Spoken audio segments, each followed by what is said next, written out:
우리 성도님들이 자기 자신의 일을 때로는 목회자에게 묻잖아요. 물을 때가 있습니다. 목사님은 세상적으로 잘 알지 못하고 때로는 사회적인 경험이 적은데 때로는 또 나이도 어린데 왜 인생의 문제를 겸손하게 목회자에게 물을까요? 그 이유를 한번 생각해 보세요. 그것은 세상 지혜가 아니라 하나님의 지혜를 듣기를 원하기 때문입니다. 하나님께서 주시는 지혜를 얻는 통로로 하나님께서 목회자를 세워 주셨습니다. 한번 생각해 보세요. 그래도 목사님이 기도를 해도 성도보다는 조금 더 많이 하지 않겠습니까? 아무리 안 한다고 해도. 그래도 하나님을 의지하는 마음이 그래도 조금이라도 목회자가 더 낫지 않겠습니까?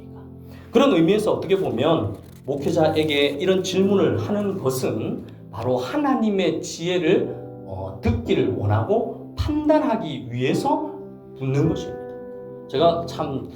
저도 제가 어린데 옛날에 있을 때 장로님이 막 직장 문제를 가지고 막 이렇게 상담을 요청할 때 굉장히 큰 부담감이 있는데 얘기를 딱 들으면 너무나 쉬운 해답임에도 불구하고 고민을 하시더라고요.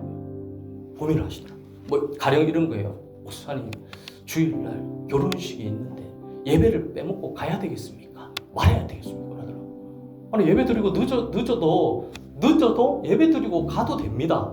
이렇게 얘기하는데 아예 예배 이걸 두고 고민을 하더라고요. 장로님이면 예배를 드려야 되는 게 우선이죠. 근데 이게 하나님의 지혜가 아닌 세상 지혜로 볼 때는 이 부분에서 고민을 이렇게 한다는 것입니다. 이전에 제가 섬겼던 교회에 오늘 또 우리 새로 오신 분이 또 이분을 또 알 수도 있겠네요. 제가 대흥교회에서 사역을 할 때 하성민이라는 청년이 있었어요. 아마 아실 것 같아요.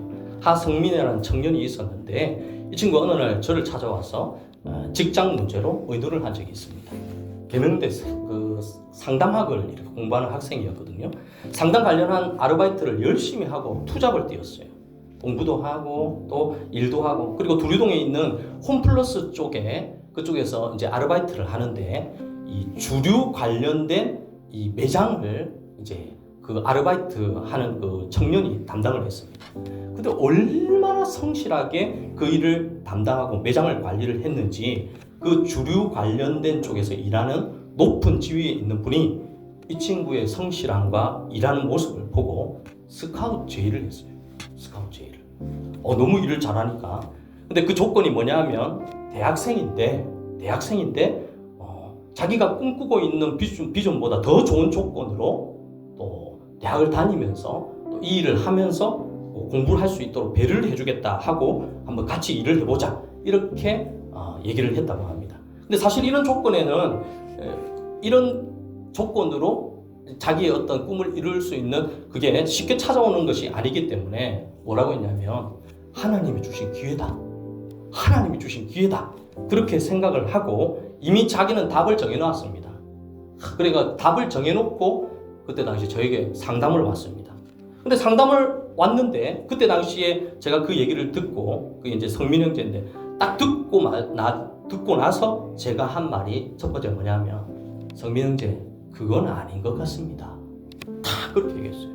자기는 하나님께서 주신 길이라고 믿고 있었는데 제가 그냥 그건 아닌 것 같습니다. 이래 얘기를 해봤어요.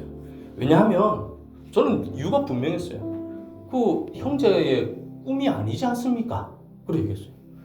본인이 꿈꾸고 있는 꿈이 아니지 않습니까? 그 일을 잠깐 하는 것이 어쩔 수 없겠지만 그것을 평생 직장으로 삼기는 믿는 그리스도인으로서 나중에 떳떳하게 살 수가 없을 겁니다.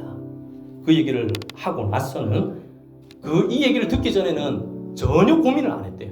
그냥 그 길로 가고 싶었대요. 왜냐하면 힘들고 어렵고 하니까 돈도 많이 주고 막 탄탄한 직장에 들어가면 괜찮을 거라고 생각을 했는데 그 얘기를 딱 들었을 때 정신을 딱 차리고 보니까 자기는 한참 공부하고 있는 대학생입니다.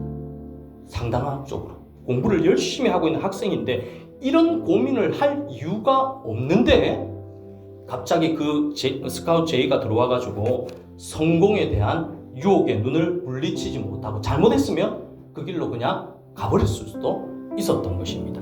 그때 깨닫고 오히려 하나님 앞에 감사하고 원래 자리는 대학생으로서 지금 상담학을 공부하고 자신의 비전과 꿈을 준비하는 기간인데 그거를 본인이 세상 지혜로 성공과 어떤 그거를 쫓아가려고 하다 보니까 하나님께서 주신 그 지혜를 잃어버렸던 겁니다. 그래서 하나님의 말씀을 통해서 깨닫고 오히려 자기의 하는 그 일을 더 열심히 하게 된 일들이 있었습니다. 여러분, 하나님께서 주시는 위로부터 오는 지혜가 우리에게 필요하다는 것을 믿으시기를 바랍니다. 여러분들이 살아가는 모든 날과 시간 동안 하나님이 선하게 여기시고 기뻐하시고 온전한 뜻이 무엇인지를 순간순간마다 분별할 수 있기를 간절히 바랍니다. 로마서 12장 2절에 보면 이래 되어 있습니다. 너희는 이 세대를 본받지 말고 오직 마음을 새롭게 함으로 변화를 받아 하나님의 선하시고 기뻐하시고 온전한 뜻이 무엇인지 분별하도록 하라. 기록되어 있습니다. 여러분, 분별하는 게 지혜입니다.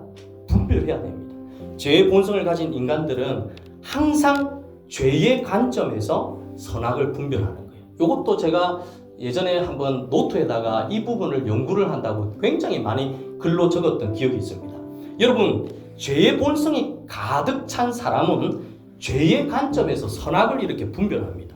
이게 얼마나 어리석은 모습인지 모릅니다. 여러분, 지혜가 부족한 사람들은요, 선악의 기준을 죄인의 초점에 두고 말하고 행동합니다. 제가 목회 상담을 하면서 자주 듣는 얘기가, 제가 목회 오랫동안 하면서 듣는 얘기에 공통적인 얘기가 있습니다. 제게 항상 말하는 사람 뭐라고 하냐면, 목사님, 세상에 그렇게 살지 않는 사람이 어디 있냐?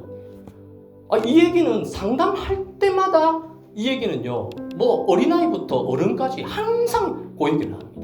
근데 요 말이 틀린 이유가 뭔지 아십니까? 기준을 죄 짓는 사람에게 두고 그 기준을 얘기를 하는 거예요. 그러니 틀리죠. 목사님, 세상에 이렇게 사는 사람이 어딨냐? 딱 보니까 그래요. 전부 다 기도 안 하고 말씀대로 살지 않고 뭐 내 마음대로 사는 사람, 그 기준으로 볼 때 나는 예수님을 잘 믿는다는 거예요. 나는 이 정도면 신앙생활 잘하는 것이다 라고 얘기를 하는 것입니다. 여러분, 이거는요, 하나님의 지혜가 아닙니다. 결국 자기 자신의 신앙과 믿음을 잘하지 않는 죄를 합리화하기 위해서 그 죄의 대상을 이렇게 정하는 것입니다. 여러분 보세요. 평생 새벽기도 하는 사람은요, 그렇게 새벽기도를 많이 해도 뭐라고 말하는지 아십니까? 늘 기도가 부족합니다. 이게 이해가 안 됩니다. 아니, 권사님, 집사님, 평생 새벽기도 하시면서 뭐 그래 기도가 부족하다고 이렇게 얘기하십니까? 이렇게 얘기합니다. 그런데 어쩌다가 새벽기도 오시는 분들은 뭐라고 합니까? 안 오는 새벽기도 안 오시는 분보다 낫지 않습니까? 또 이렇게 해석을 해버리는 겁니다. 여러분, 평생 묵묵히 주님을 위해서 헌신하는 사람은 물어보면 그래요. 아이고, 제가 한 게 뭐가 있습니까? 아니, 집사님 이렇게 많이 했는데, 아이고, 제가 한 거는 아무것도 없습니다. 이렇게 얘기를 하는 겁니다. 그런데 어쩌다가 한번 하나님을 섬기게 되면 뭐라고 하냐면, 아니, 내가 이 정도 섬기는 다른 성도보다 너 더 낫지 않느냐? 이렇게 얘기하는 분도 있습니다. 여러분, 어디가 하나님으로부터 오는 지혜일까요?